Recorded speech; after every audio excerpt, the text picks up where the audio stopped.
Ayoko na po sanang sumausaw dito sa issue na to dahil ang tagal ng usapin at nasolve na. Pero ito ay malaking aral na naituro po sa mga tao at sa inyo. Para mas maintindihan nyo, i-explain ko sa inyo bakit hindi mali si Boss Toyo at hindi mali si Sergio ng LG. Yan. Seryoso ako dito I-explain ko sa inyo yan. At ang nagkamali ay si Sir Ray. Mali siya ng dinalhan ng gitara niya, mali siya ng lugar na pinuntahan, mali siya ng taong pinagdalhan.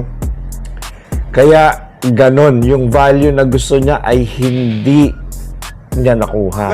Diba? Yan. Number one, explain ko sa inyo. Ako po pala ay 30 years ng banda at musikero at gitarista. At nagba-buy and sell din po ako ng mga gitara. So, malamang sa 30 years na yun, ay may idea na ako kung ano yung nangyari talaga sa ganitong klase, no? Una, si Boss Toyo po ay negosyante yan. Natural, alam naman natin ng mga negosyante, ang mga nagba-buy and sell o nag-auction, ay kumukuha yan ng mga, kumbaga, bibilin niya ng mura ko. Mas mura, mas masaya para sa kanila. Para pag binenta nila ng mas malaki, ay mas malaki ang kita nila. Di ba't ganun po ang mga negosyante? Hindi po ba? Pangalawa, si Boss Toyo po, hindi naman rakista o hindi naman musikero o gitarista. Di ba? Kaya, syempre, yung titingnan lang niya kung ano yung nakikita niya dun sa gitara. Yun lang yun. Di ba? Paano mo siya sisisihin? Wala naman siyang alam tungkol sa gitara talaga. Ba't nyo siya inaway? Di ba? So, dinala niya kay Sergio ng LG. Wala tayong magagawa dahil yun ang trabaho niya. Siyempre, check niya mga pots, mga wires, hardwares, kung mga frets, di ba? Yun talaga yun. Talagang isasabihin niya. Tapos malalaman natin kung ano talaga yung value nung mismong gitara. Ganon yun di ba? Huwag muna natin pag-usapan dito na yung value ng tao ni Sir Ray. Yan. Ang pag-usapan muna natin yung gitara. Kasi sila nga ay businessman, di ba? Siya ay businessman. So, ganyan yan. So, titingnan niya yun, magkano niya bang bibili at magkano niya bebenta.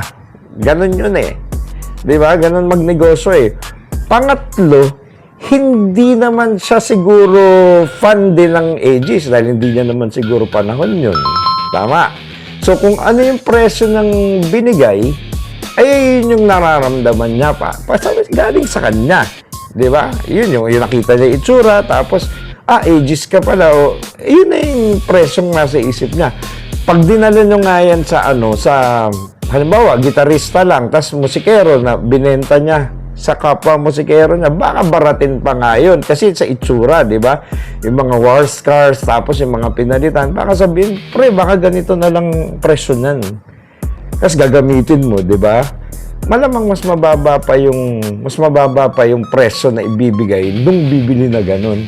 Mataas pa nga yung binigay na presyo ni Boss Toyo. Yun. Pero kung dinala niya to sa tamang tao, katulad yung nangyari ngayon, yung dinala niya sa kunyari, sa enthusiast o kaya sa kolektor ng mga gitarang luma at yung kunyari fan ng ages, ay siguradong makukuha niya yung value na gusto niya. Yun. Kung umpisa pa lang, doon niya na diniretso sa ganong klaseng tao, doon niya pinunta, hindi sana nagkaguluhan at hindi nagkaroon ng salitang kwang-kwang sa inyo si Boss Toyo. Di ba?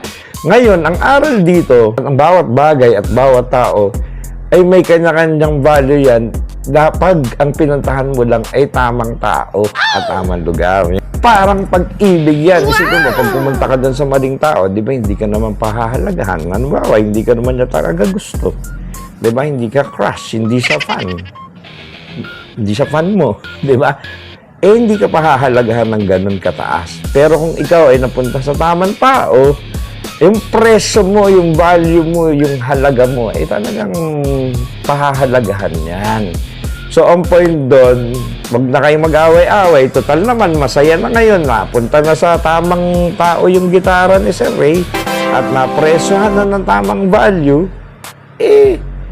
okay na tayo, di ba? At least may natutunan tayong aral dito, mga kapatid. Okay, ito po si Pep ng Pep Talk sa susunod na episode.